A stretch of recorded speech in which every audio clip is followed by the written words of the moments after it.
sorrows of death compass me. The floods of ungodly men made me afraid. You hear them, Lord. Let thunder strike, let lightning hit when anger, Lord. Oh, can't stop it. So you threw me out of water. Oh, can't stop it. In front of my enemies, I say, oh, can't stop it. Now they look around for me. Oh, can't stop it. I'm way up in the top, yeah. Way up in the top, yeah, yeah. Way up in the top.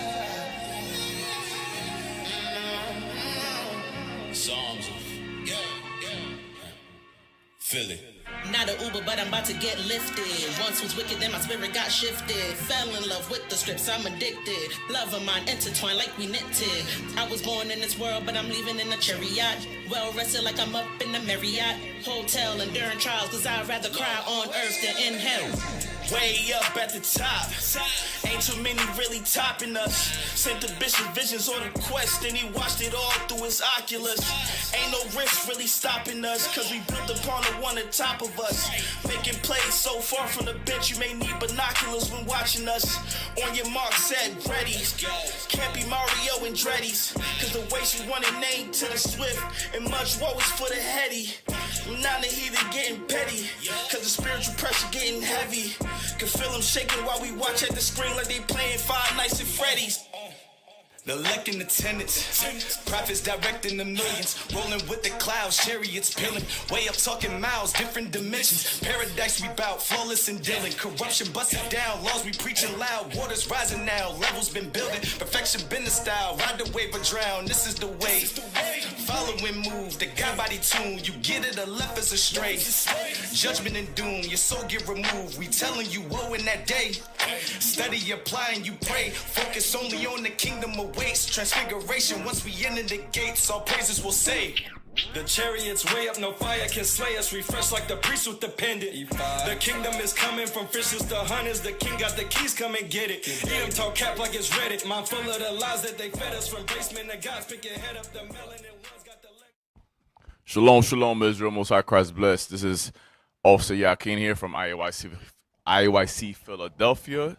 This morning on History in the AM, we're going to be touching on the topic Entangling Affairs Before Tribulation. I know the Feast of Dedication has already passed, but we want to touch on the things that were occurring before the Maccabean revolt, because a lot of the times we are reading the Maccabean revolt with our brothers, the Maccabees, the Levites, right? How they just up all of a sudden just started rebelling against the Greeks. That's really not what happened. There were things that were occurring before that revolt in 175 BC that were occurring for a while before that revolt actually occurred. Just like today, a lot of things are happening, a lot of things are occurring before that actual persecution and tribulation is going to arise, all right? We good? Give me, let's start off with Sirach. Actually, give me Romans 15, verse 4. And then we're going to go into the second prologue of Sirach. So we're going to be touching on the things that were happening, the entangling affairs that were occurring before actual persecution by the Greeks happened to the Maccabees in the book of Maccabees, obviously. So let's read that. Romans chapter 15 and verse 4. For whatsoever things were written aforetime were written for our learning. So anything that's written aforetime, anything that's written for us here in the scriptures before us is written for us to learn from. So these things that we're going to talk about this morning are things that are here for us to learn from. And we're going to realize a lot of these things that are occurring today have occurred before. So these are things we have to take heed of and also fortify our mind so that we don't fall into the same traps that were laid with our forefathers back in the day. I'm not just talking about the Maccabees, but just in general. You're going to see a lot of things were set up, a lot of temptations and traps as far as lusts of the flesh were occurring before the actual revolt happened, that physical revolt and revolution of our brothers the Maccabees, right? So let's go to Sirach. Let's read the second prologue. We're going to do quite a bit of reading this morning. Yeah, just read the second prologue. Sirach. You got it? Sirach. Ecclesiasticus. Okay. Second prologue. Yep. Whereas many and great things have been delivered unto us by the law and the prophets, and by others that have followed their steps, for the which things Israel ought to be commended for learning and wisdom, and whereof not only the readers must needs become skillful themselves, but also they that desire to learn be able to profit them which are without, both by speaking and writing. My grandfather Jesus, which he had much given himself to the reading of the law and the prophets, and other books of our fathers, and had gotten therein good judgment, was drawn on also himself to write something pertaining to learning and wisdom. So for those who don't know, here is the grandson of the original author of Ecclesiasticus, right? So this person speaking right here is Jesus, and he is the son of Sirach, who's the son of Jesus. So that would be the original author would be his grandfather called Jesus. So he's saying his grandfather, Jesus, was the original author, and he had given this book to his son Sirach, and then his son Sirach gave it to himself, who's called Jesus. Read. And had gotten therein good judgment, was drawn on also himself to write something pertaining to learning and wisdom, to the intent that those which are desirous to learn and are addicted to these things might profit much more in living according to the law. So we are supposed to be addicted to these things. We're not supposed to be addicted to the lust of the flesh. For example, whether it's overeating. You know, you got leadership today telling us that we got to burn the fat. We have to be fit in mind, body, and spirit, right? So also lust of the flesh, a lot of fornication, adulteries, hatred. These are all things that the flesh is going to lust after. Covetousness, being rich in this world, maintaining this world, wanting to work all the time and not put in work for the Lord. So these are all things that the lust of the flesh is going to desire. For example, I'm not a morning person, but hey, guess what? I got to get up because the body likes sleep. The body likes to stay asleep a couple hours extra to what? To maintain the state of this world? No, I'm going to get my behind up and teach the word of the Most High so this world could be brought down. All right? So we can't give in to the lust of the flesh. If you could go to sleep an extra hour, 2 hours early, put in that sacrifice, the Lord's going to see that sacrifice. Just like anything else, we can't make provisions for the flesh when it comes to doing these things for the Lord. If you want to be a prophet of the Most High, if you're a soldier of the Most High, you're not going to entangle yourself with the affairs of this world. You're not going to entangle yourself with, let's say, the elections that just passed. You're not going to entangle yourself with other things that are occurring with the sports and football and baseball, whatever else is going on. Let the other people preoccupy themselves about that. All right? Keep reading. Wherefore, let me entreat you to read it with favor and attention, and to pardon us, wherein we may seem to come short of some words, which we have labored to interpret. For the same things uttered in Hebrew and translated into another tongue have not the same force in them. And not only these things, but the law itself and the prophets and the rest of the books have no small difference when they are spoken in their own language. For in the 8th and 13th year coming into Egypt, 8th and 30th year. Oh, I'm sorry. 38th 8th and year, 30th year coming into Egypt, when Euergetes was king, and continuing there some time. So this is Euergetes II, who's also Ptolemy the 8th, right? So you read about him. Give me 1 Maccabees 15, real quick, little sidebar. So this Euergetes, I believe he was also ruling during the time of the Maccabees, but he was a co-regent with his brother and his sister. They were co-regents at a time, and during this reign right here that we're reading about, this was his last reign. This was after his brother and sister. So he was ruling by himself at this time that we're reading about in the prologue. So let's read that first Maccabees 15:16. First Maccabees, chapter 15 and verse 16. Lucius, council of the Romans, unto King Ptolemy, greeting. So that Ptolemy is the same Ptolemy we read about in the prologue. And get me 2 Maccabees 1, verse 10. 2 Maccabees, chapter 1 and verse 10. In the 184 year, the people that were at Jerusalem and in Judea, and the council and Judas, send greetings and health unto Aristobulus, King Ptolemaeus, master, who was of the stock of the anointed priests. So this Ptolemy here, this is his older brother, Ptolemy the 6th Philometer.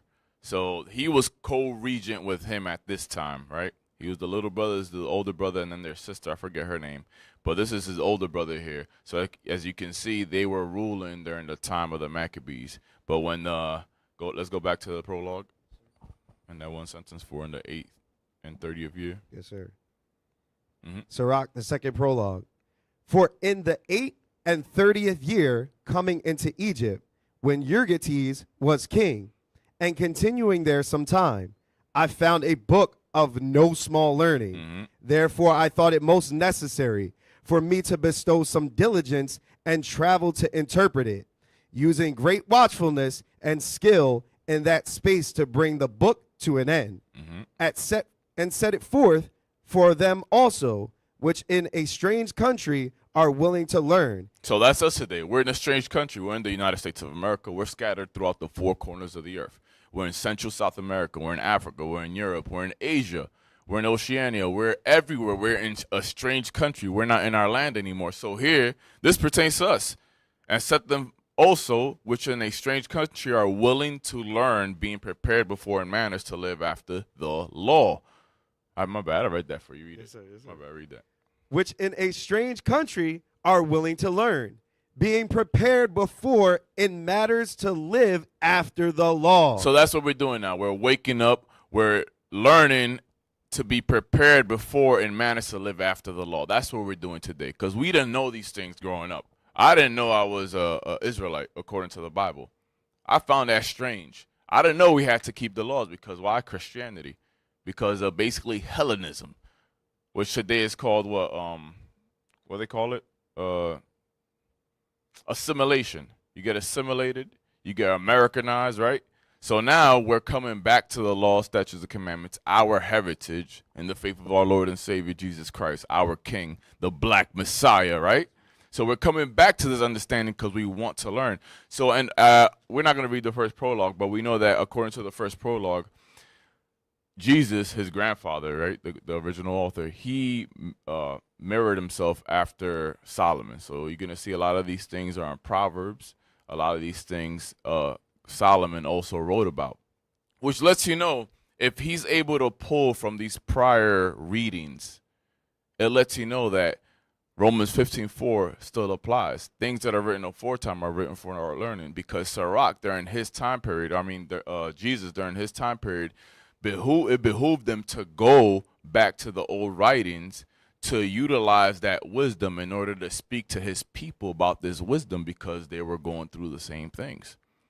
As long as we're in this flesh, we're going to continue to battle this flesh. Once you take your mind off of the battle, the war, because we are in war right now. War isn't just bombs and guns and the action. No. This right now I would call siege warfare.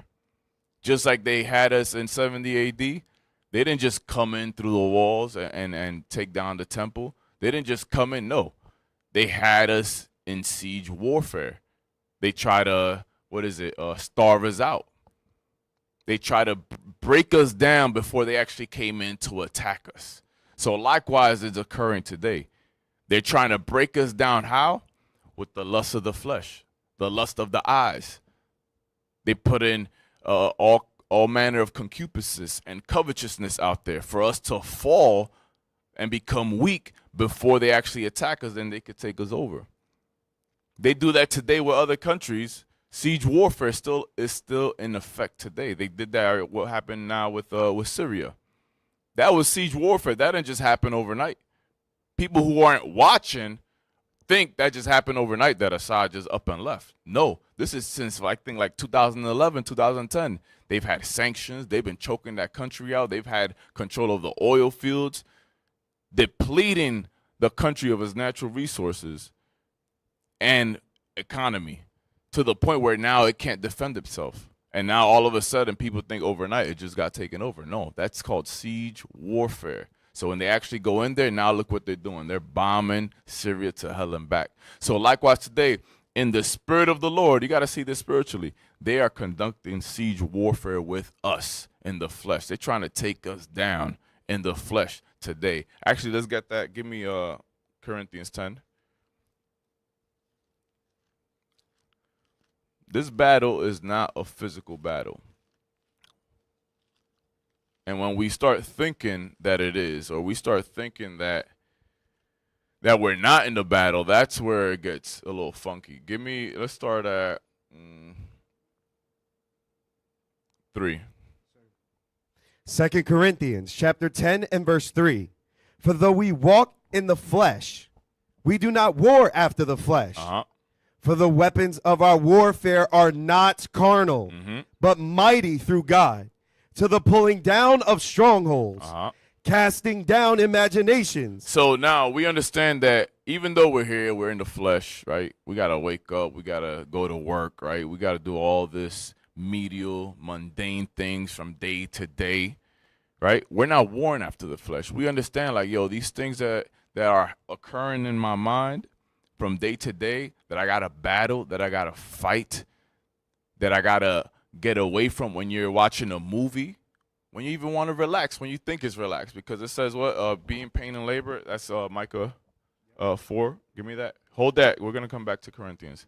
We have to be in pain and labor. So as for me, right, because every time I teach myself as well. So this is out of my own experience. Whenever I'm comfortable, I tend to be more alert, because that's when your guard is down and, you know, the flesh tends to try to sneak up and get you, right? Read that. Micah chapter 4 verse 10. Be in pain and labor to bring forth. Yeah. O daughter of Zion. So we have to be in pain and labor to bring forth. Like the scripture says, the kingdom's not going to come by observation. It's within us. We have to bring forth. We have to bring this kingdom forth, and it's not going to happen by happenstance. It's not going to happen with tulips and skipping through the field. And no, we have to be in pain and labor. We see the things that occurred to our forefathers, from the apostles to the Maccabees to the other prophets that were killed and persecuted for bringing out the word, which Christ also told us was going to happen in Matthew 5. Blessed are they that are persecuted for the word. So the same thing that happened to them is going to happen to us. But, you know, Christianity, they put fluff around it and they make it sound all nice. It's not, because when you actually read it in context, Christ is telling us, look, they're going to persecute us just like they persecuted the prophets. For the same reason they persecuted the prophets, which was what? Teaching these laws, statutes, and commandments. All right? So these laws, statutes, and commandments have, actually get that Matthew 5. I don't like just quoting stuff. Let's actually get what the word says. Matthew 5. Let's start, 11 and, 5, 11, and 12. Matthew chapter 5 and verse 11.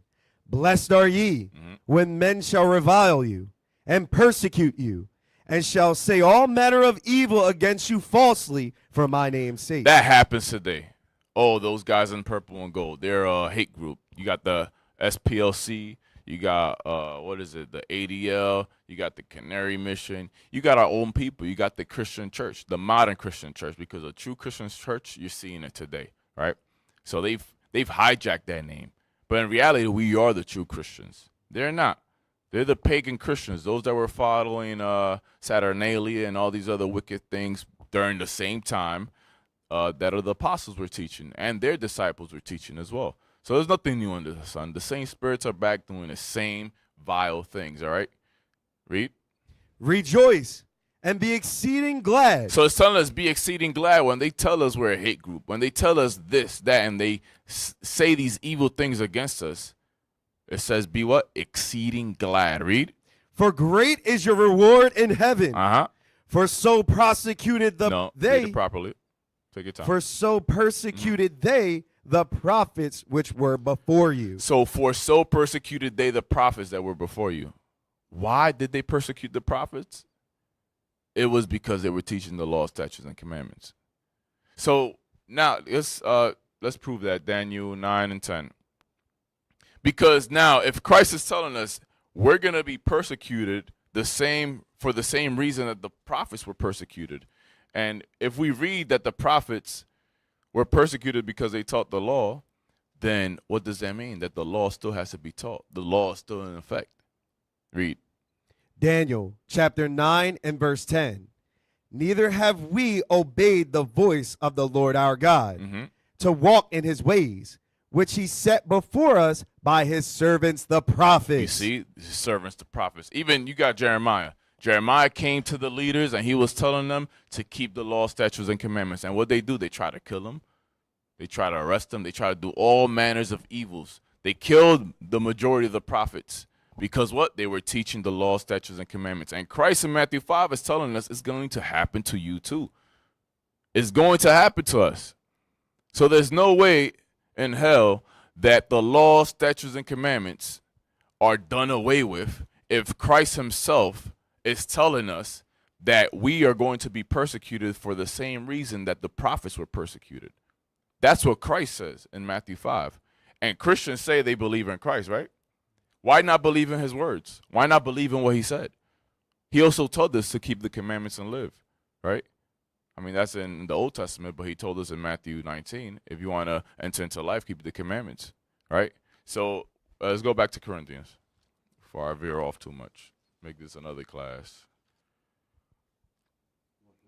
Yes.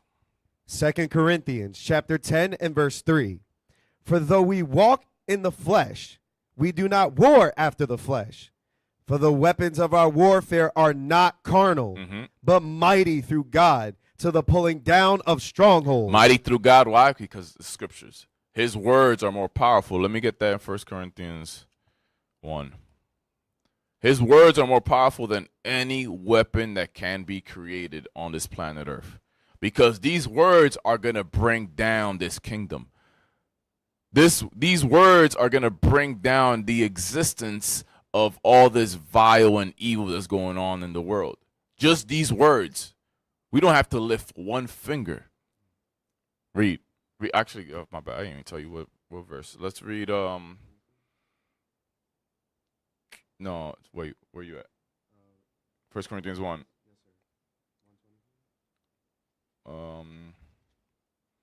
You can start at 20. 1 Corinthians chapter 1 and verse 20. Where is the where is the wise? Where is the scribe? Where is the disputer of this world? Have not God made foolish the wisdom of this world? So why is everybody up in an uproar? Because we're teaching the Bible. Nobody can come against us according to the, when it comes to these scriptures, nobody could come against us. They're trying to find a way. And just like the Pharisees, the Sadducees, and that was trying to come against Christ and his disciples, they started going to who? The Herodians, the politicians, because they couldn't deal with us in the scriptures. So you know what? They went to the carnal. And that didn't work either, because they thought that by jeopardizing our life or threatening our life, they would be able to what? Make us blaspheme. But that, that's when the persecution, that's the tribulation that we're talking about, but in the title, right? So let's jump down to 25. Verse 25. Because the foolishness of God is wiser than men, and the weakness of God is stronger than men. So it's saying foolishness of God because according to the world, this Bible, the preaching of this Bible is what? Foolishness to them when you read in verse 21. I don't want to stay here too long. But the foolishness of God, which is these words, is stronger than anything else man can create. This is the weakness of God. This is not even his full power. And this alone could destroy this whole world. Let's go back to 2 Corinthians, son. 2 Corinthians chapter 10 and verse 3. For though we walk in the flesh, we do not war after the flesh. For the weapons of our warfare are not carnal, but mighty through God, through the pulling down of strongholds. So you see how it's saying our weapons aren't carnal, but they're mighty through God to the pulling down of strongholds, because a stronghold is a fortress with walls and towers, so on and so forth. So it's telling us it's a similitude. So keep reading. It's going to explain itself. Casting down imaginations. So these strongholds that we ourselves have and our people have are what? These imaginations, these things that go against the Bible. Read. And every high thing. Like a tower, right? A watchtower. Read. That exalteth itself against the knowledge of God. So any kind of information, anything that goes against the scriptures is what? Is an imagination, is a stronghold that should be cast down by what? The words of the Most High. And we have to cast down that imagination before we start casting down the imagination of other people. Read. And bringing into captivity every thought to the obedience of Christ. So we have to bring into, it's very plain. Every thought that comes to our mind, we have to be able to get hold of it and basically filter it through the Bible.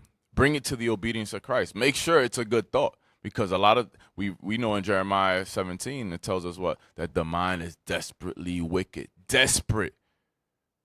It's like a drug addict. It's desperately wicked. These words aren't there for no reason. It's saying it's desperate.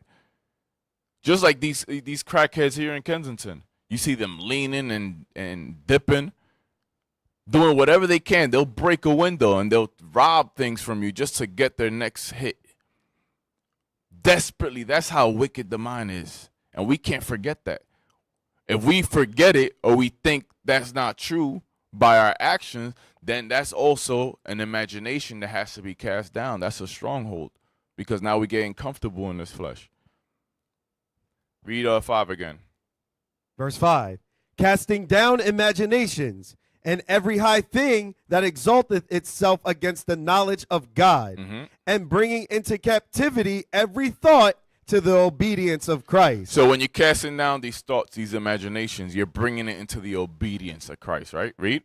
And having in a readiness to revenge all disobedience. And being ready to revenge all disobedience, all these what? Imaginations that are exalting itself against God. Read. When your obedience is fulfilled. When our own obedience is fulfilled, meaning when we bring into captivity every thought to the obedience of Christ, when we bring down and pull down these strongholds. So we have to do these things first. We have to bring down these strongholds that are within our mind, within our heart, as the scripture says. Read. Do ye look on things after the outward appearance? If any man trust to himself that he is Christ, let him of himself think this again. Let's go back to Maccabees, first Maccabees 1. So we have to do these things, man. We can't let our guard down. And I'm gonna say this too, right? We strive, Lord's will, let's be the Lord's will. We strive to stay faithful, to stay fervent, and we should be examining ourselves to see the things that are wrong with us, the things we have to fix. And also, when you're doing these things, when you're examining yourself and you're patching up your let's say your faults, right? Take heed to not ignore the other faults you have, because while you're fixing up the wall over here, Satan is tempting you somewhere else and you're ignoring it, and then you're gonna fall.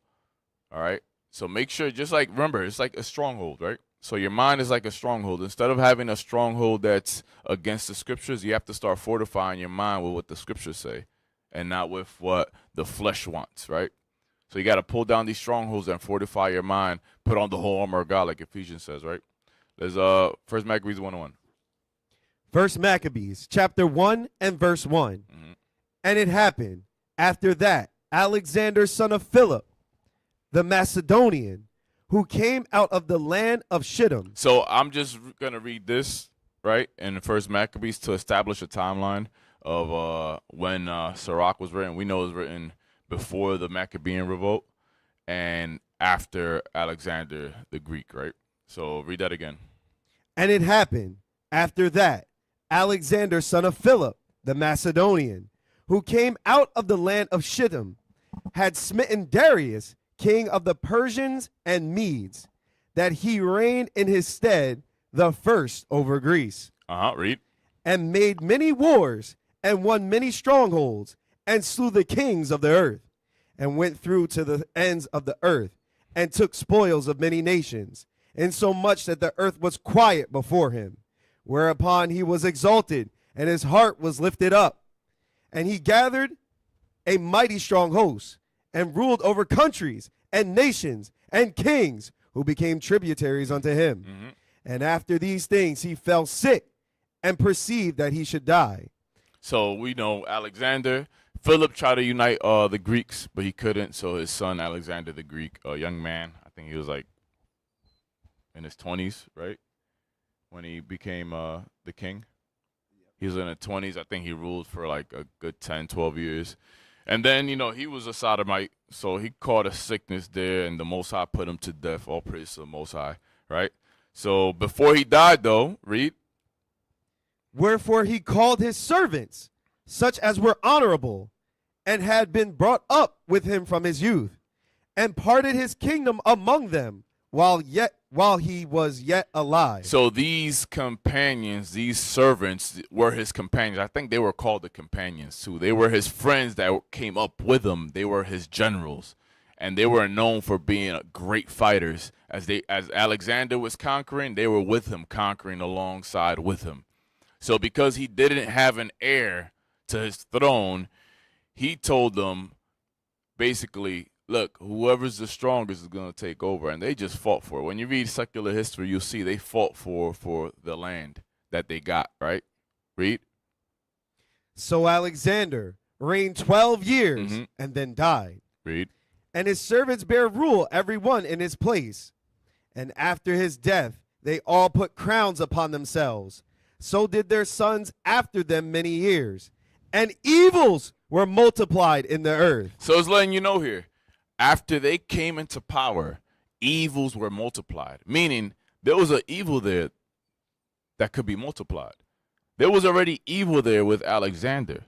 And now they came, which was it was Lysimachus, Seleucus, Ptolemy, and Cassander. So yeah, you see it there on the screen. Ptolemy took over Egypt. Egypt and Palestine, right? Egypt and Palestine, and then you had So originally, Judea, Jerusalem, our land was originally under the domain of the Ptolemies. It wasn't until Antiochus the Great, which was the third, the father of Epiphanes, came through and started trying to take over not just our land, but also Egypt. So, and then Seleucus, he had Syria, that was his headquarters, and all of, Persia, so on and so forth, that Eastern Asia side, right? Then you had Lysimachus and Cassander. They were minor. They didn't really matter, right? So the two main houses of these Greeks was Ptolemy and Seleucus. And before the Maccabean revolt, we were under the Ptolemies. That's what was going on. Let's go to the book, page 416. And let's get Daniel real quick. I just want to touch on one. Daniel 8. Let's start at 20. Daniel chapter 8 and verse 20. The ram which thou sawest, having two horns, are the kings of Media and Persia. Read. And the rough goat is the king of Grecia. That's talking about Alexander the Greek. So our forefather Daniel, the prophet, had the Spirit of the Lord on him, and the Lord revealed this to him years, centuries before it actually happened. So these people who say that the Bible's not a true book, how do you prove this? How do you explain this? You can't. The only explanation is that these are the words of the Most High God, the one true God. Read. And the rough goat is the king of Grecia. And the great horn that is between his eyes is the first king. which is Alexander the Greek. We read that in First Maccabees. Read. Now that being broken, whereas 4 stood up for it, His servants, the 4 that we read about. Read. 4 kingdoms shall stand up, but of the nation, but not in his power. So 4, that's what? The evils were multiplied. The evils that were multiplied, that's the evils that we're going to be discussing. The entangling affairs before tribulation. The things that were occurring, that multiplication of evil that happened before the Maccabees decided to stand up for their own people, for us as leaders. Like, this is enough. We're not going to continue on with this nonsense, with this evil. All right? So it wasn't just, like I said, all happenstance that all of a sudden they decided to revolt. No, there were things that was brewing and occurring before the actual revolt occurred in 175 BC. My year could be off. I don't remember exactly. But around that time period with the Maccabees, it wasn't just all of a sudden, no. The same things you actually see today going on were happening before that revolt, before that revolution, before that rebellion. Guess what? We're living the same thing over today. And leadership has been telling us over and over, prepare your mind. Prepare yourself because tribulation, persecution is coming. Don't get entangled with the affairs of the world right now. Because guess what? Things are very nice. You could get all the pleasures of the flesh. You can get it today and be comfortable. And I think it was Bishop Kanai that said, if you're willingly in sin, committing sin, watching porn, committing adultery, hating your brother, hating your wife, doing all these evil concupiscence and covetousness and hatred and malice. If you're doing that now without persecution, imagine when we are under persecution, when we're under duress, torture, and we have to flee our homes. We have to flee and leave all the material things that we have, all our possessions, and go and live in the woods, in caves like our brothers did during the time of the Maccabees. Imagine then, even more so. You're going to be, what you call it, that dude Josephus, a traitor of his people. Flavius Josephus. Yeah, for those who don't know, he was a traitor of his people, of us. So instead of being persecuted, when it came to that siege in Jerusalem, he gave up. He gave up and turned over to the Roman side and became their scribe, basically, their informant. So where we at? Daniel 8? Okay, yeah. Read 23. Daniel chapter 8, verse 23. And in the latter time of their kingdom, when the transgressors are come to the full. So it's telling you the transgressors are come to a full, meaning what? So Alexander the Greek came. There was evil. Actually, let's get that Malachi about them. Let's get that Malachi about Esau, because we know Alexander the Greeks, they are the Edomites, according to the Bible. They are Esau, and the reason why it says there was evils and then they multiplied is because of this right here. Read. Malachi chapter 1 and verse 4. Whereas Edom saith, we are impoverished, but we will return and build the desolate places. Thus saith the Lord of hosts, they shall build, but I will throw down. And they shall call them the border of wickedness. They shall call them the border of wickedness, the beginning and the end of wickedness. That's what they are. That's what they be. That's just what it is, right? Leadership just went over this past weekend. I'm mixing all the classes. It was the opening, then you had the Sabbath, then the new moon, then the closing. All praise to the Most High. You know? That Alexander, he was a what? An Amalekite. An Amalekite, they're Edomites as well. So his kingdom, them Greeks are what? Edomites. So when it says evils were multiplied, Alexander the Greek was that evil that got multiplied in his servants when they became kings and they put crowns upon their heads. Cassander, Lysimachus, Ptolemy, and Seleucus. All right? So read 23 here again. Daniel 8:23. Daniel chapter 8, verse 23. And in the latter time of their kingdom, when the transgressors are come to the full. So when the transgressors come, so now when the 4 kings, the servants of Alexander took over, evils were multiplied and things were what? Coming to a full, meaning it kept increasing until when? A king of fierce countenance and understanding dark sentences shall stand up. Until Antiochus Epiphanes came through. So things were increasing. The evils were getting worse and worse and worse until Epiphanes came. It wasn't just, oh, Alexander took over, he died, and then we were just chilling, and then all of a sudden the Maccabees decided to revolt. No, that's not what happened. There was an increase of evils just like you see today. I remember growing up in the 90s, man. This homosexuality stuff and the sodomy and the even tight pants. You would have never seen that when I was growing up. Tight pants? Are you crazy? Now that's just the norm. You got even some brothers that come in here with that nonsense. And they think it's okay. We got to pull down that straw. I'm not saying it's a sin or anything. But these are things of the world that we got to take heed and be aware of the things that are coming from the world, because a lot of times Apostle Paul says that all things are lawful but not expedient. So there's things that aren't, against the law, but we have to, as watchmen, as leaders, we have to see where this can lead, because that's how the depths of Satan work. That's how the depths of Esau work. He takes his time. This is siege warfare. Siege warfare is what? He takes his time. It's not something that just comes out of nowhere. He tries to break you down little by little. He'll introduce something, and then you say, wait, hold up. You kind of buck up against it. He'll leave it alone. He won't push it, but he'll leave it there until now that becomes our norm. Then he'll come with something else and add on to it. And look at where we are today. You got them trying to normalize or make it the status quo that little children could chop their appendages to become the opposite sex just because they feel like it.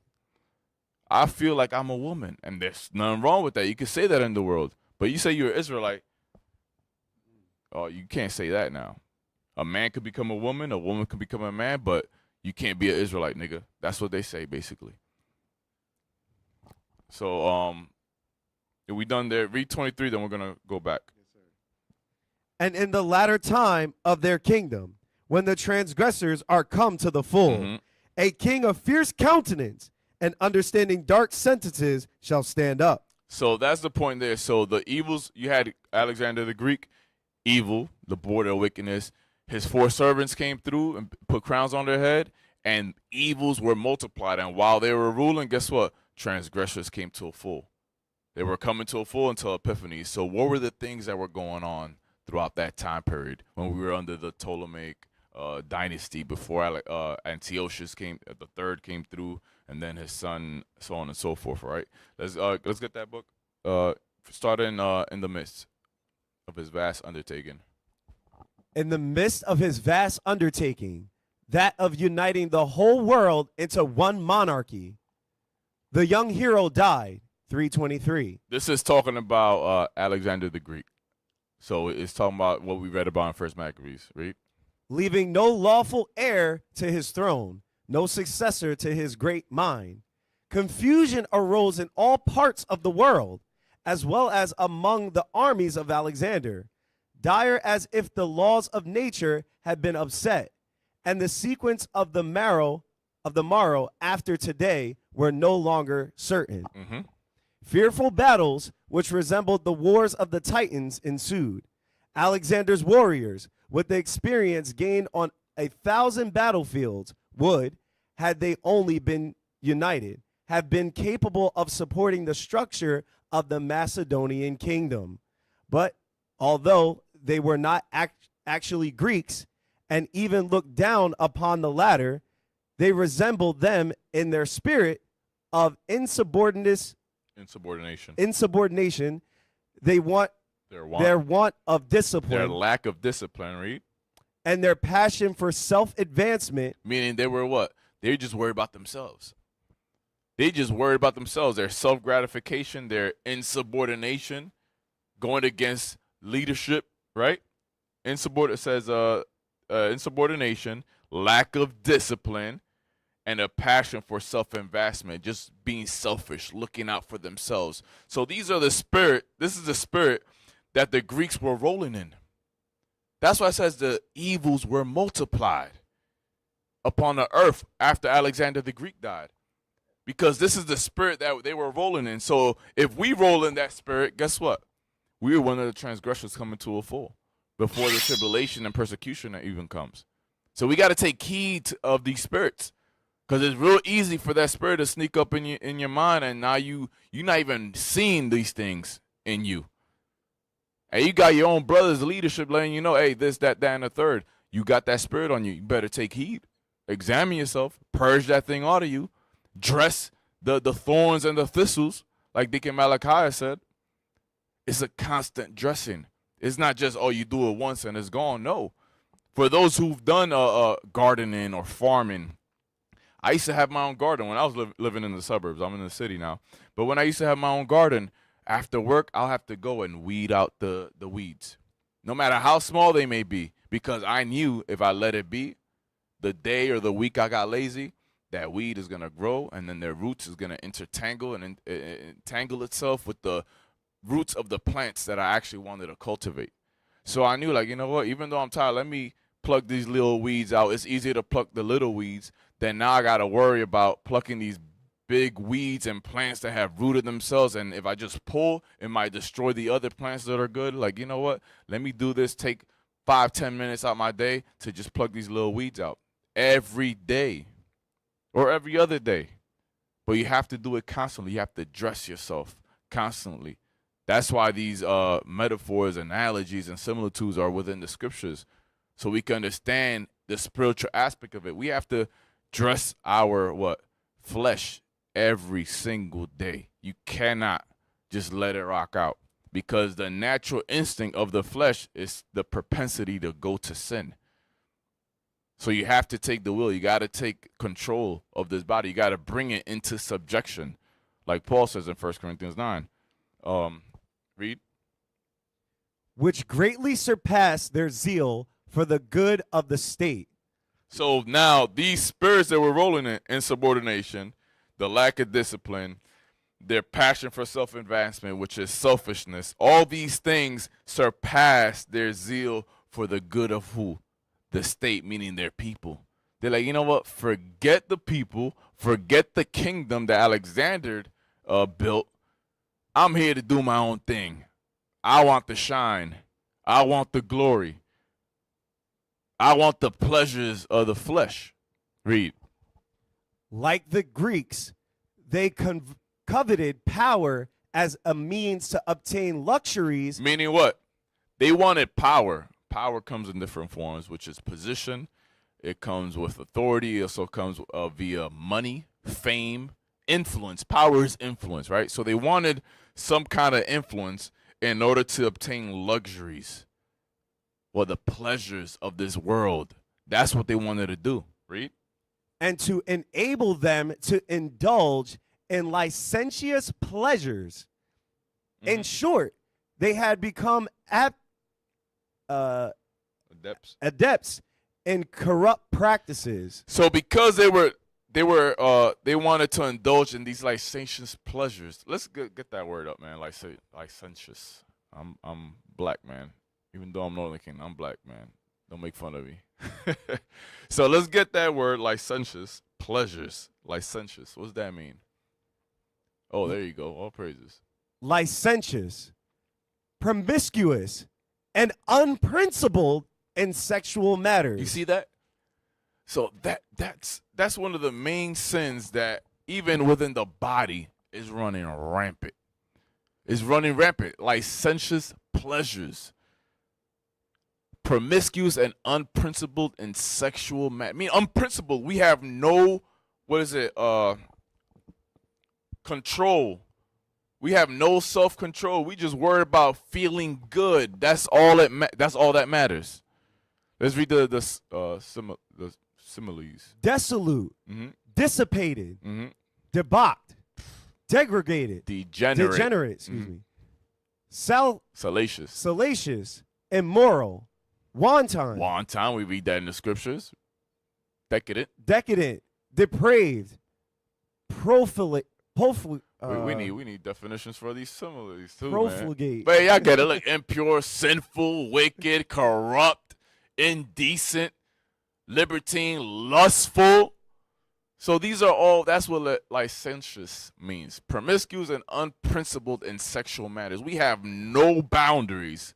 We do whatever we want as far as when it comes to sexual matters. You want to chop your rod off, become a woman, and still deal with a woman and say you're a lesbian? That's licentious pleasures. That makes no sense.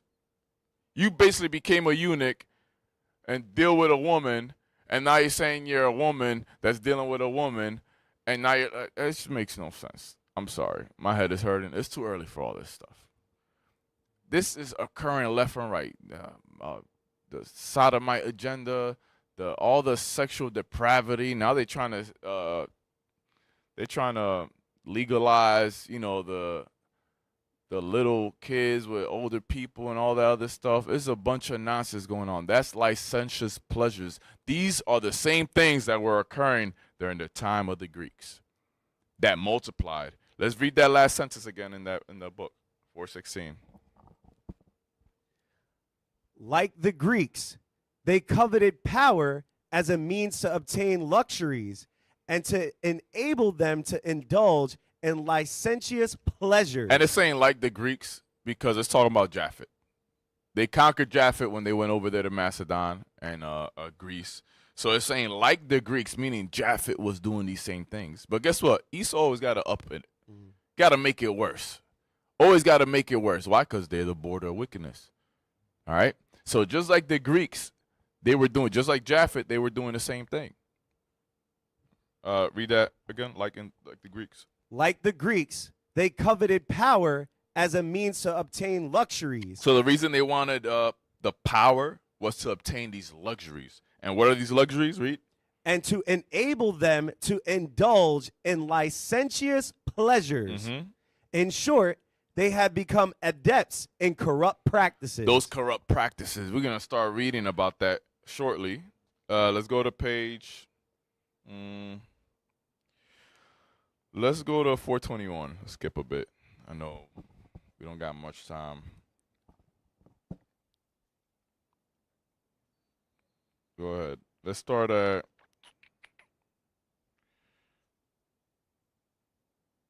Actually, go back to 420. We're going to start at the bottom and read the bottom sentence where it says, for the reigning dynasties. For the reigning dynasties, the Seleucids, The Seleucidae. the Seleucidae, and the Ptolemies looked upon each other with suspicion and frequent visits of the Judeans from the provinces of the Seleucidae to the Judeans of Jerusalem would have been regarded with disfavor in Alexandria. So remember, the Ptolemies had our region. They had Palestine. So if because of the frequent visits from Jews, from Israelites coming from outside of that Ptolemaic province, from basically the Seleucid provinces into the Ptolemaic province, it was looked at kind of weird. It's like, yo, why are we having these other people come into here? Remember, and they were already beefing, Ptolemy and Seleucus. They were beefing, so it's like, yo, why are these people from his region coming to mine? Like, this is a little suspicious, man. So there was also a division amongst, because you'll start reading, when you read, some of our people sided with Seleucus, some of our people sided with Ptolemy. It's like today with the election. Some people side with the Democrats, some people side with the Republicans. It's the same exact thing. The same things were occurring back then. Who you gonna side with? What king you want over you? What president you want over you? What party are you involved in? What sports team do you like? Because there's even divisions amongst that. It's ridiculous, foolish. Meanwhile, we're in the middle of their fight, and they're willing to trample and kill us and do everything and all to us. And we're here choosing sides. It makes no sense. Keep reading. Had the nation not been able to rally in its own country without extraneous help, it would have been lost. A people which cannot exist or improve of itself must sooner or later fall into insignificance. But the right man arose at the right time. He saved the Judean community from its fall. This was Simon the Just, about 300 to 270. In an age deficient in great men, he appears like a lofty and luxuriant tree in the midst of a barren country. Legendary lore has seized upon his name and has added the marvelous to the historical. It is always a favorable testimony to an historical personage. So here, this is Simon. They saying it's Simon the Just, which is Simon the First that ruled around that time. Let's go to the next page. 422. Start at 9 only. Not only was Simon the Just recognized in his office of high priest as head of the community and of the supreme council, but he was also the chief teacher in the house of learning. We always had a house of learning with the leaders there teaching the people. You have it today. We have this school right now. We have schools all over the United States, all around the world, schools of learning. So what we're doing is nothing new. Nothing new. Simon, the high priest, he had a school of learning. The school of the prophets. We read that in the Old Testament as well. Nehemiah, Ezra, all these prophets that had schools of learning. Paul was taught in a school of learning. So we had these things going on, just like we have today, just like what you see right now. We had these schools of learning. Read. He inculcated this maxim upon his disciples. The word, i.e., the Judean community, rests on three things. So it's saying we rest on three things during that time, right? Read. On the law. The law. On divine service. Which is what? The law that we don't do anymore. Because that divine service is going into what? Animal sacrifice. The temple laws. The things to take care of the temple. The water baptism is part of that. The tithing is part of that. All the animal sacrifices is part of that. The drink offerings, the meat offerings, on the new moons, on the Sabbaths, on all the feast days. These are all what? The divine service. And during this time, of course, this is before Christ. So we still had these services that we had to uphold, right? So it was the law, the divine service, and what else? In the temple, and on charity. And charity. How to deal with one another. These are the things that we still have to uphold today, except what? The divine service. We believe Christ covers that. So we still have to keep the law in the faith of Christ, that divine service, because he completed that service, and know how to love one another. Because we can't love God if we don't know how to love each other. So that's what Simon the high priest was pushing. He's like, yo, this is what we stand on. This is what we do. This is what we be. We are the holy people. Read. One may also ascribe to this remarkable man some share in the following saying of one of his most distinguished pupils. Mind you, like again, this Simon here, he was a high priest right at the beginning when Ptolemy, came in and took over the land and had the Ptolemaic kingdom, right? So this was in the very beginning, right when evils were multiplied. Read. Antigonus of Soho, be not like those slaves who serve their master for their daily rations, but be rather like the servants who faithfully serve their master without expectation of reward. Didn't Paul talk about that? Paul spoke about that. Serve your master, not expecting anything back. It's because you have to do it, and that's it. Serve him faithfully. Read. Although Simon the Just attached great importance to the sacrificial rites. The sacrificial law, right? He attached great importance to it during that time. Read. Still, he disliked the excessive ceremonialism towards which his generation was tending, nor did he conceal his approbation. So Simon, he attached great importance to those sacrifices, but he didn't like the fact that we were becoming too ceremonial with it. We put a high importance to it. So this is kind of foreshadowing what was going on in the New Testament. with the Pharisees and the Sadducees, where they worried more about the stuff of the temple, the gifts of the temple, the sacrifices, the gold of the temple, and all these other things, instead of worrying about the law and charity. So Simon kept it at a good balance. He's like, yo, all right, that's cool, that's important, but yo, don't be making it too important, because our forefather, King David, he talked about that. You'd rather have obedience and not sacrifice. Christ came and said the same thing. Learn what this means. I would rather, mercy and not sacrifice. Read. There were almost amongst the nation some overpious people who took the vow of the Nazarite to refrain from wine for a given time. They called themselves, or were called, the strictly pious Chassidim.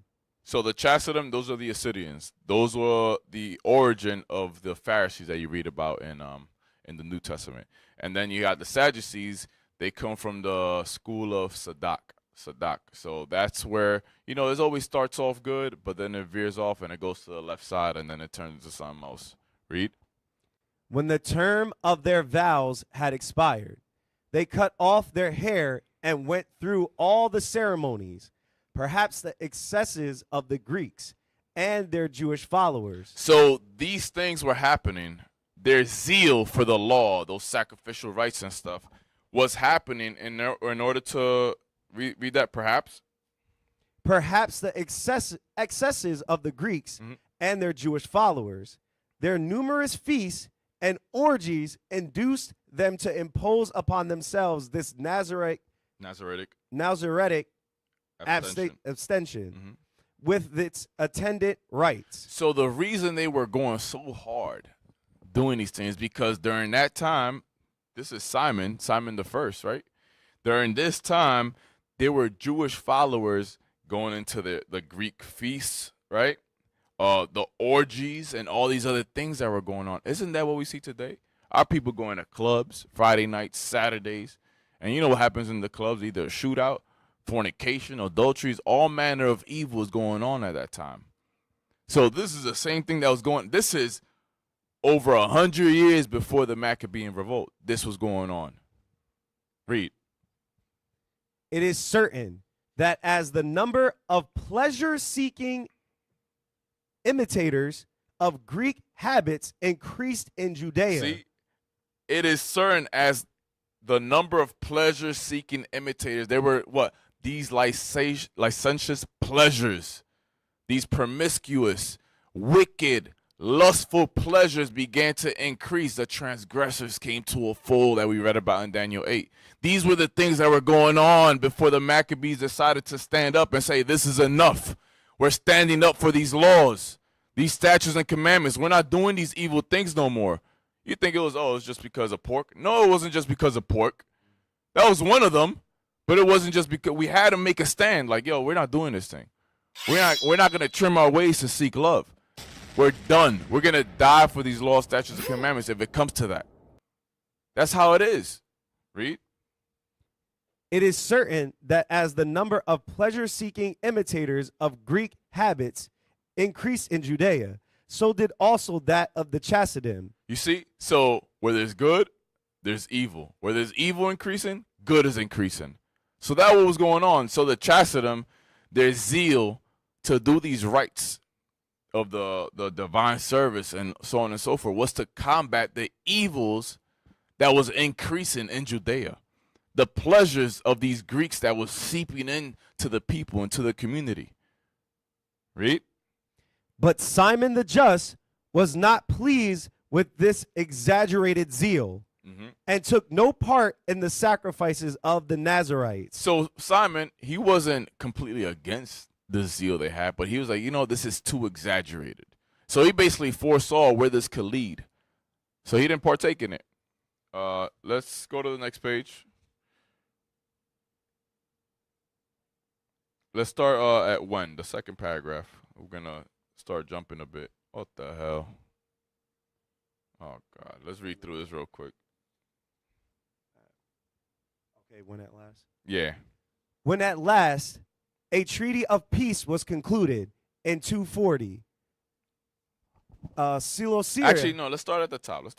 There's some history there I want to touch on. Posterity. Yeah.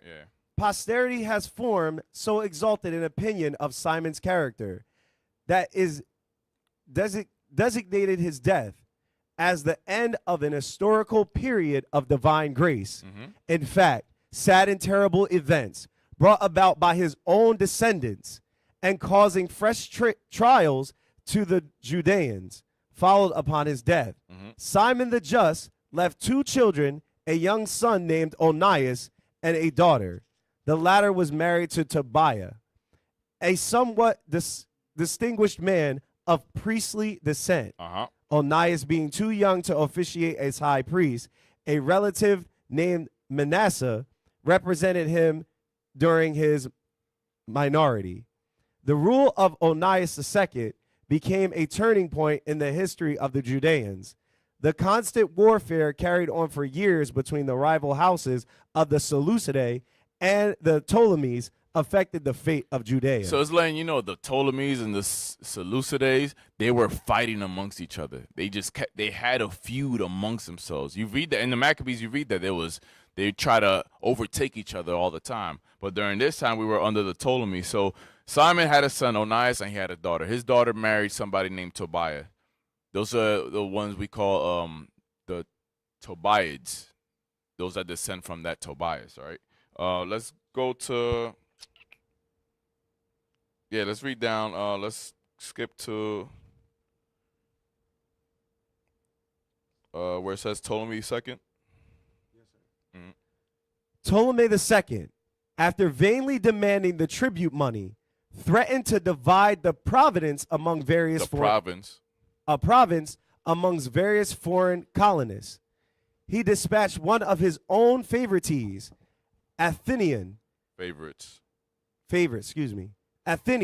as special envoy to Jerusalem. Have mercy, it's early. I'll give you that, man. All praises. The Judeans in early and despair entreated Onias to submit. Wait. Read that properly, bro, please. I just vouch for you, man.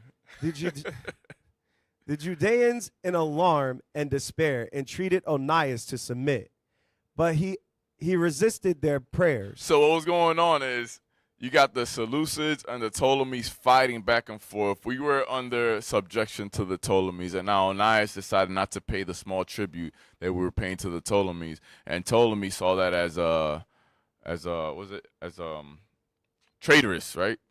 So the people were now worried, who are you going to side with? Who are you going to choose, right? Read. When matters had come to this crisis, there suddenly appeared upon the scene a man, Joseph by name, of extraordinary strength of will and purpose. He was the nephew of Onias and son of the Tobiah, who had married the daughter of Simon the Just. So this Joseph, the son of Tobiah, is the son of his sister, right? So who had married Tobiah. So now you got Joseph. He comes into the scene. Read. Fascinating in his manners, clever, cunning, and unscrupulous, the son of Tobiah seemed born to govern. Unfortunately for himself, next page, Onias the high priest and ruler of the state stood in his path. But now was the moment, as he thought, to remove the obstacle. As soon as Joseph was told of So now look at this. You have the Seleucids and the Ptolemies fighting. And then you got Onias the high priest, Onias II. Remember, he was young too.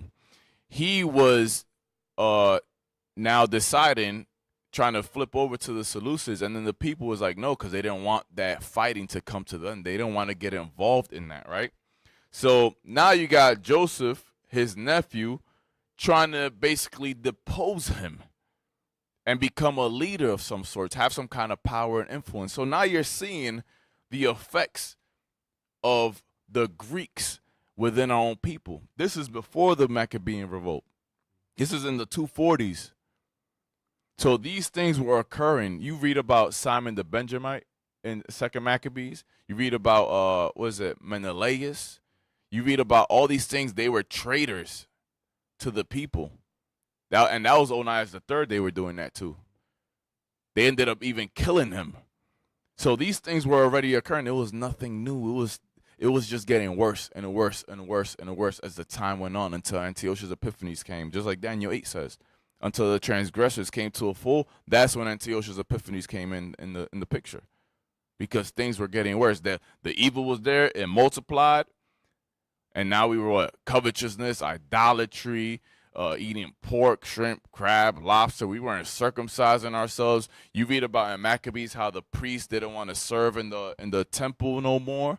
You think that just came out of nowhere? They were pious, they were holy, and then one day to another they just like, I'm not doing that no more. No, it was throughout a time that it happened, little by little, little by little.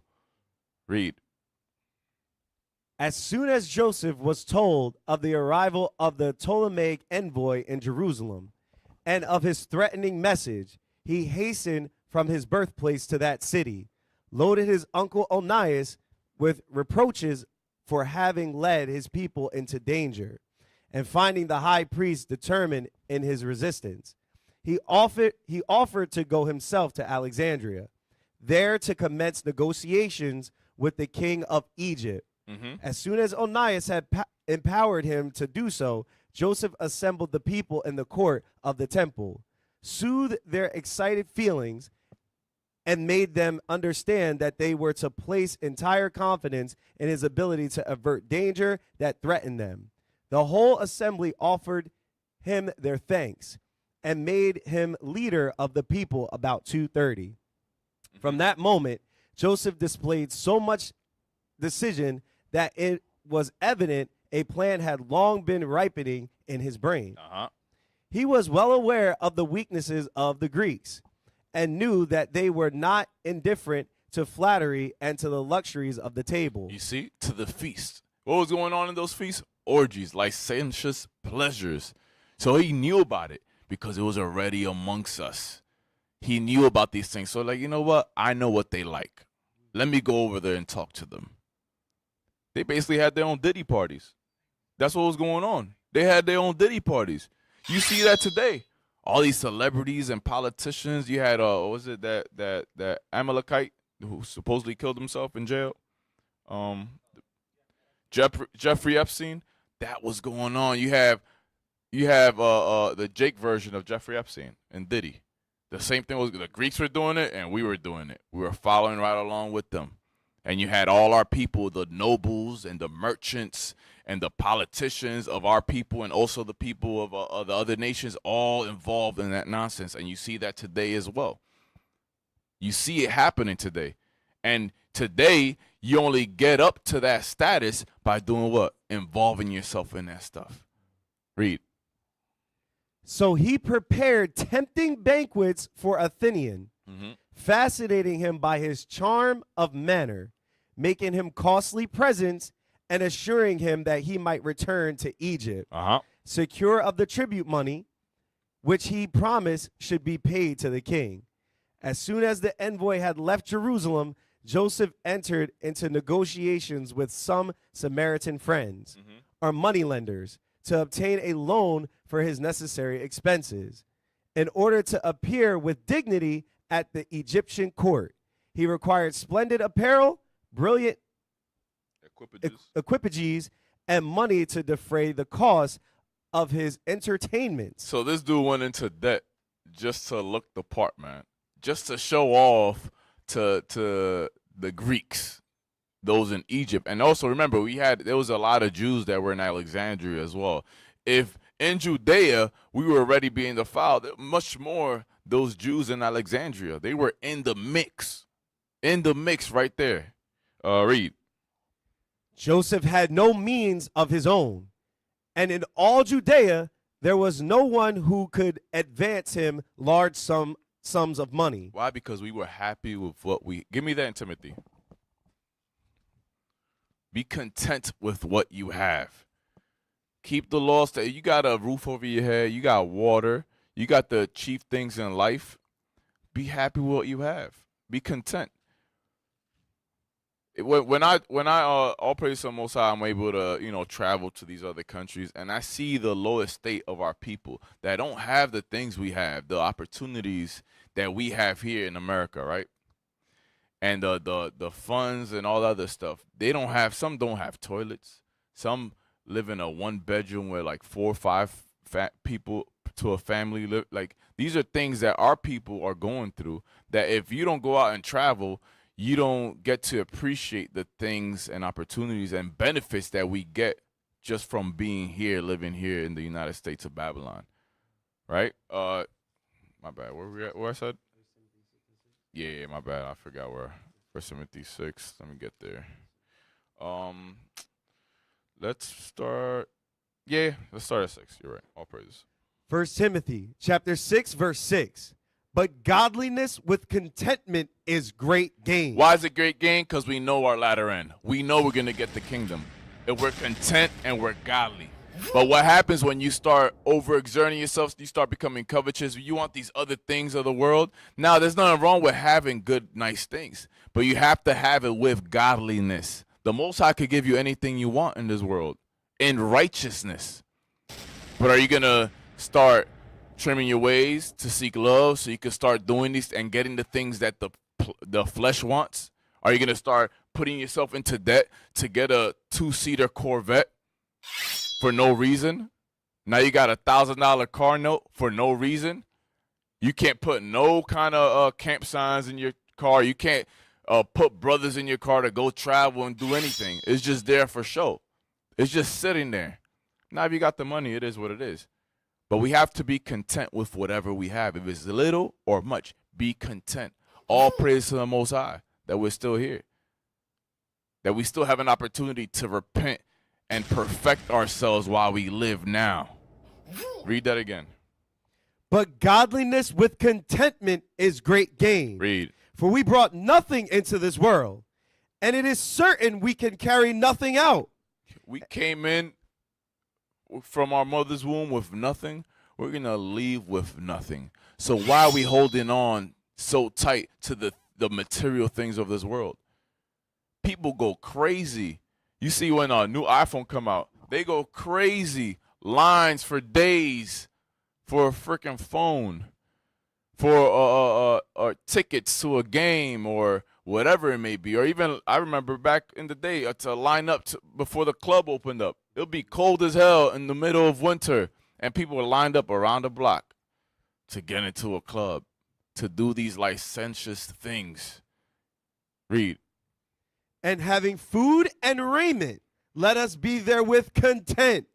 Mm-hmm. But they that will be rich fall in temptation and a snare. So those that will be rich, meaning that's what they will, that's what they want. They want to be rich.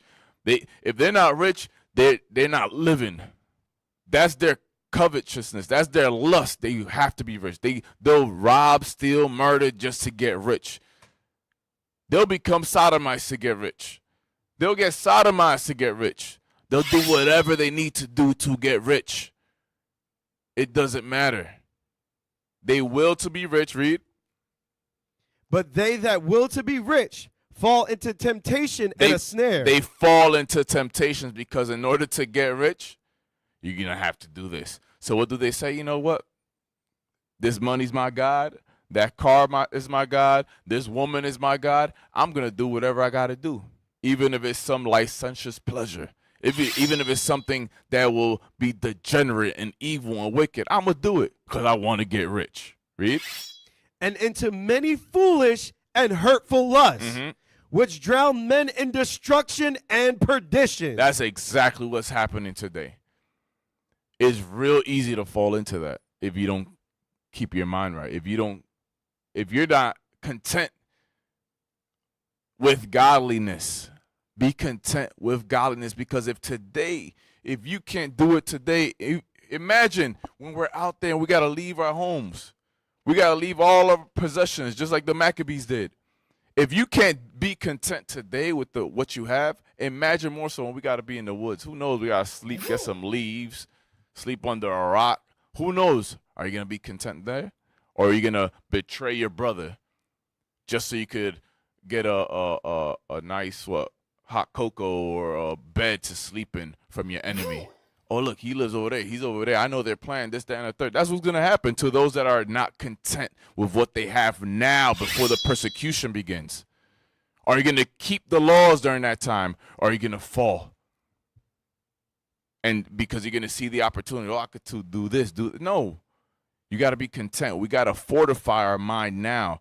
Our warfare is not carnal, but spiritual through the pulling down of strongholds. We got to fortify our mind. That goes with fasting, praying, and studying. The same thing leadership has been telling us for years on end. There's going to come a time when we're not going to have this internet to be able to see these classes live. So take opportunity now to fortify yourself, because this is not a joke. This is real. Any little kinks you have in your armor, fix it now, because it's going to be much harder. Things are going to get harder. They're not going to get any easier. The transgressors are going to come to a full. Evils are going to keep increasing, just like it did during the time of the Greeks. Let's go. You finished 9? Yes, sir. You want 10 too? Yeah. Let's do 10 as well. Verse 10. For the love of money is the root of all evil, which while some coveted after, they have erred from the faith and pierced themselves through with many sorrows. See, more money, more problems, man. You got to worry about much more. It's just not worth it, man. Be content with what you have. If the Most High blessed you with material things and money and all that, all praise to the Most High. Make sure you keep your eye on the prize, which is the kingdom. That's the main thing. He charged the rich of this world to what? To help this truth, to push this work forward. That's the main thing, all right? So let's go back to the book. Where we left off at? Yeah, Joseph had no means of his own. Yeah, let's read this. Just go there. I don't want to. We only got so much time left. Yes, sir. Joseph had no means of his own, and in all Judea there was no one who could advance him large sums of money. The people at that time, supporting themselves by agriculture and not being engaged in commerce, had no opportunity of amassing wealth. Furnished with the means of making a great display at court, Joseph hurried to Alexandria, where the envoy and Athenian had already prepared a favorable reception for him. Ptolemy Euergetes was anxiously expecting him and was not disappointed when he arrived. He was enchanted with Joseph's bearing and address and invited him to be his guest at the royal table. Read. The envoys from the Palestinian and Phoenician cities, who formerly had derided his simple appearance, now remarked with envy upon his presence at court. He soon gave them occasion not only to envy but also to hate him, for by a crafty stroke he managed to obtain a position of great trust, that of head tax gatherer of Cilicia and Phoenicia. The king gave him a force of 2,000 soldiers who were, if necessary, to lend their aid in the fulfillment of his duties. Okay, so let's skip this page, the rest of this page. Let's go to the next one and start at the bottom. So now Joseph, he got position via the King Ptolemy, right? And he became the main tax collector of that region. That started by means of the immense riches. By means of the immense riches that Joseph had accumulated, a veritable shower of gold fell upon the country.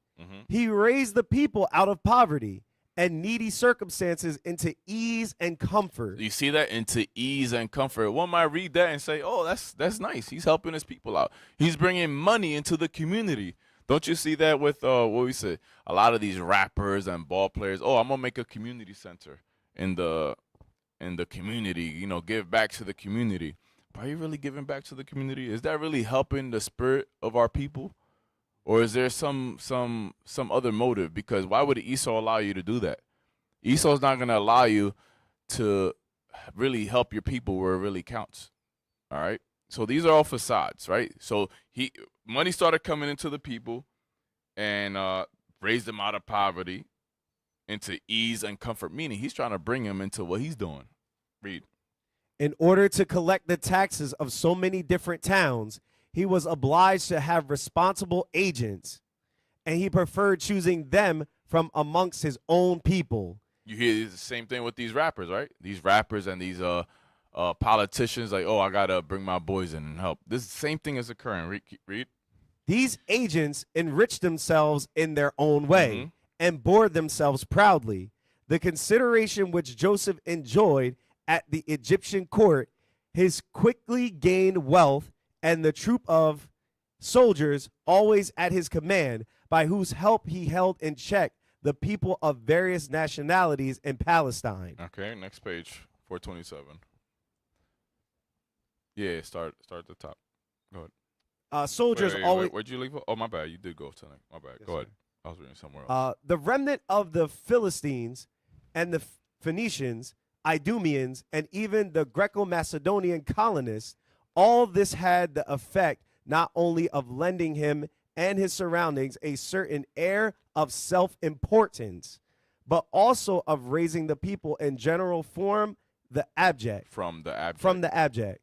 Submissive positions they had occupied towards the neighboring nations. The horizon of the Judeans, particularly of those who lived in Jerusalem, widened as they came into contact with the Greeks. So it's telling you the horizon of the Judeans, particularly of those lived in Jerusalem, widened as they came into contact with the Greeks. Read. Their taste became more refined. Why? Because they're being influenced by the Greeks. Read. Their dwellings more beautiful. And they began to introduce the art of painting. The Judeans of Alexandria, who had been for a century under Greek influence and had, to a certain extent, become Hellenized, now brought their influence to bear upon their fellow countrymen. So those that were Hellenized in Egypt and Alexandria started bringing that influence into Judea, into Jerusalem, little by little. Started with the arts, money, art, this, that. That's how it begins. Little by little. The music today, the money, they entice you with these things. And once it's like getting a hit of a drug. You get a hit of that drug and you want more and more and more. Next thing you know, you're an addict. You're an addict of these things. When the scriptures we read earlier that you're supposed to be addicted to these laws. You got to keep your mind sharp on the prize because it's real easy. What's it in Proverbs? It says a gift destroys the heart. That's exactly what we're seeing today. A gift destroys the heart. Some brothers would work on a Sabbath if their job gave them a better position that pays them more. What are you gonna do? Are you gonna start breaking the Sabbath just to get more money, or are you gonna keep God's laws? That's an example of today. What are you gonna do? Is your covetousness gonna allow you to go and break God's laws because you want to live more comfortably, because you want to have a more refined taste, and buy the things you want to buy that really you're not gonna leave with when it comes to the end? Keep reading. But the simplicity of the Judean habits and customs suffered in consequence. You see, so our customs, the simplicity in our custom, like, look, we just live to keep the law, statutes, and commandments. We live to worship God. But no, now they want to throw in extra things to kind of muddy that up. Like, no, we're not here to worship God. We're here to worship ourselves. We're here to feel good in this world and live this world in pleasures. That's what started being introduced into our lives, just like today. Our people in these other countries, they live a really simple life. They live, they work, they go home and do what they got to do. But today we have so much time in our hands, so much idle time to do all these idle things. And then we complain when we don't have time. Look, we got too much time on our hands. And even to do the Lord's work, we don't really do it full time. And we could do it. We can't do it full time. We could find a way to do it full time. And we could even, the time we do have, the idle time we do have, we don't even give it to the Lord most of the time. Sometimes we'd rather just lay down, sleep, and scroll through our phones, the shorts, the YouTube shorts, the Instagram shorts, watching stupid videos, nothing that's going to make you a better person. We do these things. I'm saying from experience, I get caught up sometimes. You watching one short, it's 15 seconds. Watch another one. Next thing you know, you look at the clock. It's an hour later. You try to go to sleep early so you can wake up. You in the bed at 10 o'clock, and then next thing you know, you scrolling on your phone. It's 2 in the morning. Then you oversleep. Then you get written up at work, and then you want to complain. Oh, work. No, that's you. That's you. Stop complaining and was it looking outside to blame somebody else or something else for your own faults. Fix it. You know it. Just fix it. But guess what? Your mind wants to lie to you and tell you, no, it's not you. I feel more comfortable if I blame something else. Not within me. No, it's something outside, external, whether it's your job, whether it's your wife, your husband, your kids. No, you want to always blame something external for your own faults, for your own character flaws. Look within and fix it. That's what we have to do. Where we at? Yeah, read that. A shower of gold not only fails to have a fructifying effect, it often causes desolation and ruin. You see, it often causes desolation and ruin. We read that in 1 Timothy's. It often causes desolation and ruin. Why? Because oftentimes people aren't content with what they have, with godliness. You know, it's like it's nothing wrong with being rich and having money, but it has to be with godliness and contentment. Read. And so it was in this case. Mm-hmm. The rich upstarts lost their balance. They attached undue importance to the possession of riches and preferred money making to every other occupation. So you see, so in the beginning they had their balance, but they lost their balance.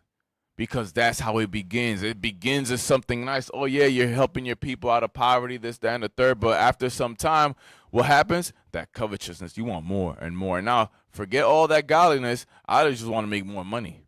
Read. But the most unfortunate feature was that they became blind admirers of the Greeks. You want to be like the other nations now. You envy the oppressor. Like, yo, why is he so rich? Why he got that? Why he got this? What can I do to obtain that?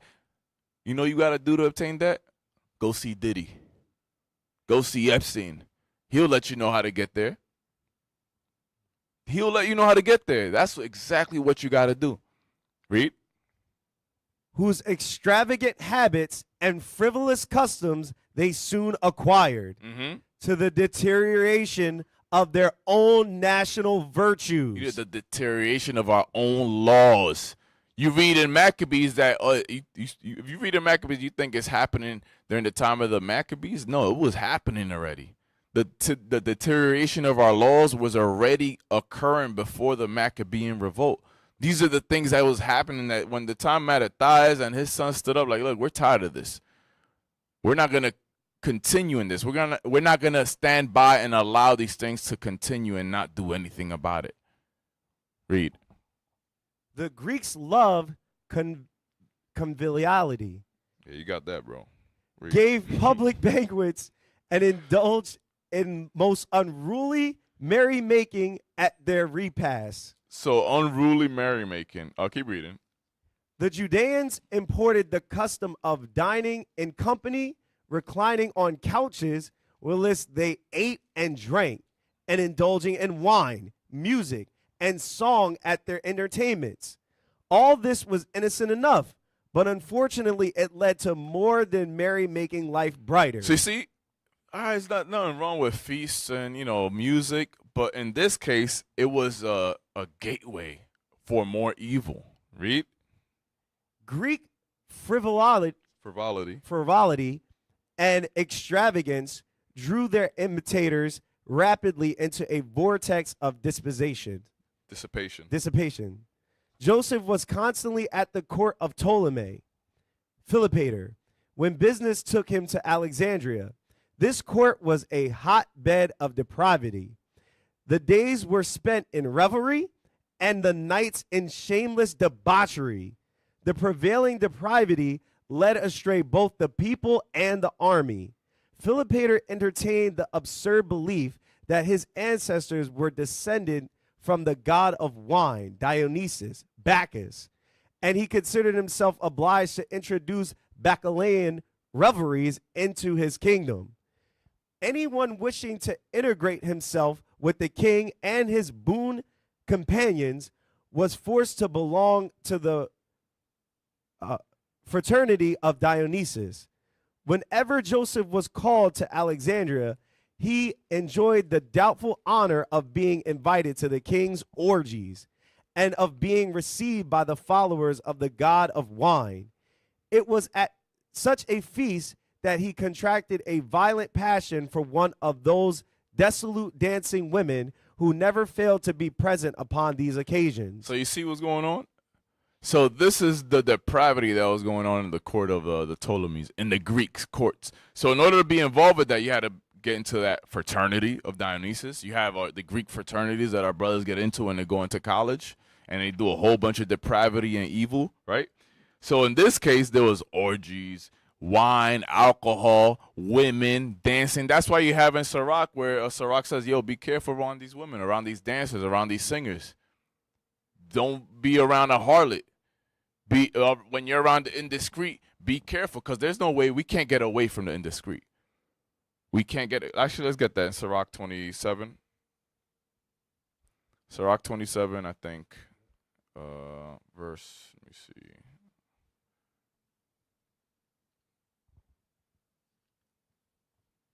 Where are we at? Yeah.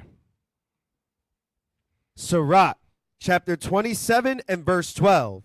If thou be among the indiscreet, observe the time, but be continually among men of understanding. Exactly. So when you're around the indiscreet, we can't avoid the indiscreet. There's was it in 1 Corinthians 5? Let's read that. 1 Corinthians 5. There's no way of avoiding the indiscreet completely. Just when you're around them, observe the time. Observe the time. Be careful, because the scriptures tell us that evil communication corrupts good manners. Read. 1 Corinthians chapter 5, verse 9. I wrote unto you in an epistle not to company with fornicators, yet not altogether with the fornicators of this world, or with the covetous, or extortioners, or with idolaters, for then must ye needs go out of the world. So yeah, if you want to avoid all this depravity, all these indiscreet people, you're going to have to leave the world, because they're everywhere. Everywhere you go.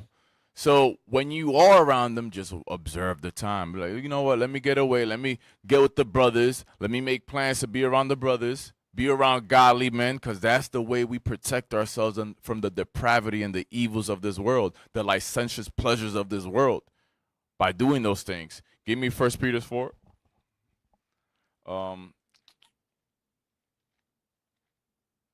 Verse 3. 1 Peter chapter 4 and verse 3. For the time past of our life may suffice us to have wrought the will of the Gentiles, when we walked in lasciviousness. Lasciviousness. Read. Lust. Excess of wine. The parties. The orgies. The drunkenness. Read. Revelings. Banquetings. And abominable idolatries. Exactly. It's everything we were doing. That's the ways of the Gentiles. Why you think Paul is talking about this? Because remember, before the Romans was the Greeks. And what were the Romans doing? The same thing the Greeks were doing. They just extended the same nonsense. Read.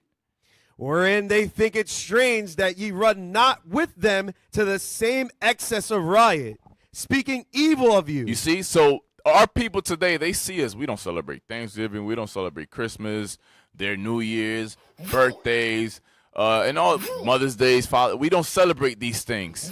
They look at us like we're strange because we don't run to the same excess of riot, the lust, the licentious pleasures. We don't do these things because most of the time in these parties, there's a bunch of depravity and degenerate acts that are occurring, whether it's eating unlawful foods, whether it's fornications, adulteries, drunkenness. That's what's going on. And our people today, even the people of the other nations, they see us that we don't participate in those things. They like, yo, this guy's different. That's weird. You're strange just because we're following the Bible. Just because we're not degenerate or commit these degenerate acts, they think we're strange because that's the status quo today. Evils have multiplied today. The transgressors are coming to a full today, and there's going to come a time when someone's going to come in power, and we're going to begin getting persecuted. The tribulation, Jacob's trouble is going to begin. Let's go back to the book where we left off at.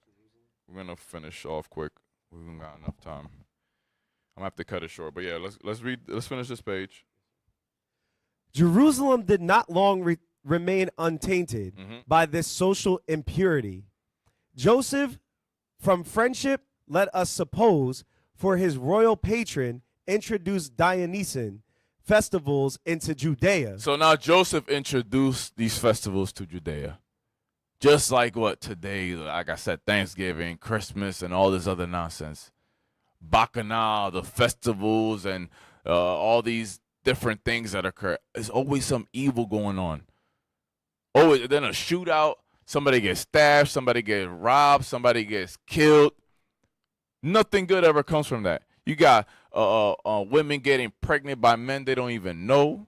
Then they go and get abortions, which is sacrificing to an idol, human sacrifice. These are the things that occur in these, he says that you introduce these festivals into our people. That was occurring then, it's occurring today. And our people say, oh, it's fun. I want to go out. I want to do this. I want to do that. Why? Read.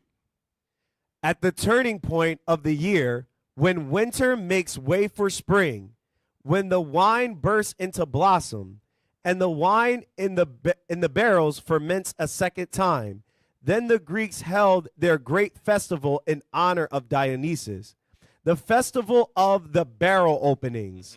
2 days were devoted to intoxicating orgies, when friends interchanged pitchers of wine as presents. You know what today our people do? That's the weekend. Friday, Saturday, Sunday. That's what? Let's party. Let's go out and drink. Let's take drugs. Let's go get the biddies. Let's do this. Let's do that. Our people do this every weekend now. It's not just in the springtime now. It's every weekend. Because what? Things have multiplied. Things have gotten worse.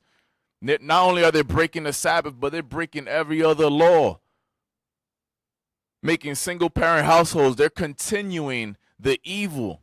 Because now those children growing up, if they do survive the womb of the black woman, if they do survive the womb of the black woman, guess what? That depravity is going to be continued. That cycle of death and licentious pleasures is going to continue in those children. That cycle of hatred and malice, because the ones that are running the streets and doing all this evil in the streets is our youngins. The young women, the young men in these streets, killing, hating, and committing fornication, doing all this craziness in the streets. You had here in Philadelphia, you had what, 11-year-old, 12-year-old, an 8-year-old, a 15-year-old, a group of them kill an elderly folk. A 65-year-old man. They killed him in the streets. There were not one of them was over 15 years old. It was a gang of them little hooligans that went and killed the elderly brother in the streets. Why? Because they had fatherless homes. Because the men are not standing up to take care of their family, to bring their body into subjection and not let the pleasures, the licentious pleasures of this world overcome the flesh. That's what a real man does. When King David spoke to Solomon, yo, be a man, keep these laws. Show yourself a man. Right now, our people, they're not showing themselves a man. Unfortunately, but guess what? The real men will stand up and are standing up. So it behooves us. Let's finish here because I'm going to end it. We're running out of time. He who drank most was most honored. Oh, yes, that's another thing. He who drank most was the most honored. What happens in these parties? They urge you to drink. That's also mentioned in Sirach. Don't urge your brother to drink. For you to start bragging, oh, I could drink this much, I could drink that much. That's a Greek fashion. You're not supposed to be bragging about how much you could drink. Do some people got a higher tolerance than others? Yes, they do. Should you feel pressured to drink more? No, you shouldn't. That's not our custom. We're not supposed to overindulge and get drunk and feel pressured into drinking more just because other people are drinking. We're not supposed to be bragging about how much we can drink. That's nonsense. It's frivolous. What's the point of it? Read. You got it, in Sirach? Yeah, read that. Sirach, chapter 31, verse 31. Rebuke not thy neighbor at the wine, and despise him not in his mirth. Give him no despiteful words, and press not upon him with urging him to drink. Don't press upon your brother to, if he don't want to drink no more, if he don't want to drink, period, don't press upon him. That's not our custom. That came from the Greeks, from the Dionysian cult of Bacchus, Bacchanal, and the origins. That's what happens. You go to you go to these college parties. They got keg stands and this and man, a whole bunch of craziness happens there. Urgent to drink. Who could drink the most beers? Who could take the shotguns, the beers, and all? They have games to drink, drinking games, so you could drink more and more. They got beer pong, a bunch of crazy games. We're not supposed to be doing that. Not the holy people of the Lord. Keep reading over here on the book. Let's finish this page. This festival of the barrel opening was now to be celebrated in much the same way in Judea. But in order to clothe this festival in a Judean garb, the rich made it an occasion for dissipating alms, dispensing alms to the poor. So in order to clothe this evil, they made it look like, you know what? This isn't the real, they had an ulterior motive. So like, how do I present this to the people without them knowing that this is really evil? You know what? I'm giving alms to the poor. That's what happened a couple years ago with COVID, that money, the stimulus check. People loved, was it Trump? Yeah, they loved Trump because of that stimmy. They loved him. The gift destroyeth the heart. Remember, the enemy is not going to give you anything that's going to help you out. So we got to keep that in mind. Like, when we get, like, you know what? All right, thank you, but I'm going to be content with godliness and contentment. Like, I'm going to take this and I'm going to use this to bring down your kingdom. I'm going to use this to put in the Lord's work. Read. Revelry is always the attendant of excess indulgence in wine. The rich Judeans soon copied the Greek customs, and callous to the promptings of shame and honor, they introduced singers, dancers, and dissolute women at these festivals. A poetic writer raises a warning voice against the growing unchastity of the age. Okay, so we ended there. You could close that.